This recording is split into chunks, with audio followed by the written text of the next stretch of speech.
और वर्षों वर्षों तक आपको मालूम है यूरोप और अमेरिका में झगड़ा होता रहा। 25 दिसंबर से नया साल शुरू हो और काफी दिनों तक वो चलता रहा। फिर झगड़े के बाद बदल के 1 जनवरी से नया साल शुरू होना बताया गया। अब 1 जनवरी से उनके यहाँ नया साल शुरू होता है, उसके पीछे का कारण पूछो, कुछ कारण नहीं मालूम है कि 1 जनवरी को ही नया साल क्यों होता है, 15 जनवरी को क्यों नहीं हो सकता, 20 को क्यों नहीं हो सकता, या मार्च में क्यों नहीं हो सकता, अप्रैल में क्यों नहीं हो सकता। वो कहते हैं कि बहुत लंबा झगड़ा था, 25 दिसंबर और 1 जनवरी के बीच में वो झगड़ा सुलझ गया, 1 जनवरी कर लिया जाएगा। 25 दिसंबर को तो फिर भी अर्थ उनके यहाँ समझ में आता है, ईसा मसीह से जुड़ा हुआ है, लेकिन 1 जनवरी तो कुछ भी समझ में नहीं आता किससे जुड़ा हुआ है। और भारत में अगर हम नए वर्ष की बात करें तो भारत के अलग अलग क्षेत्रों में नए वर्ष मनाने की अलग अलग परंपरा है। जैसे आसाम में नया वर्ष बिहू से शुरू होता है, तो बिहू का कोई गहरा अर्थ है हमारे समाज जीवन में, हमारे राष्ट्र जीवन में। बिहू के पीछे पूरी संस्कृति है और पूरी की पूरी सभ्यता का दर्शन है, इसके लिए बिहू है और उसके साथ नए वर्ष की शुरुआत है।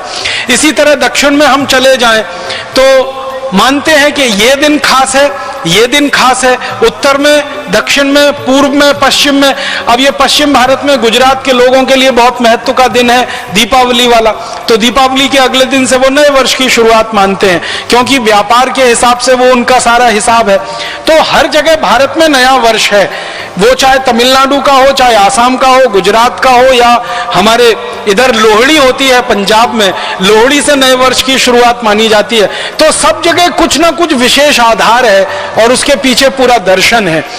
यूरोप और अमेरिका में तो न कोई आधार है न कोई दर्शन है, फिर भी हमने नकल करके 1 जनवरी को नया वर्ष मनाना शुरू कर दिया और इस देश में ऐसा बेहूदगी वाला हिसाब किताब बन गया है कि 31 दिसंबर की रात को और 1 जनवरी की सुबह देश के मुंबई, दिल्ली, मद्रास, बेंगलोर आदि आदि बड़े शहरों में होटल बुक किए जाते हैं, रात भर पार्टियां चलती हैं, कान फोड़ू संगीत बजाया जाता है और पता नहीं क्या क्या सब व्यभिचार किया जाता है। वो नए वर्ष मनाने का हमने पूरा नकल करके पश्चिम से या यूरोप अमेरिका से अपने जीवन में बसा लिया।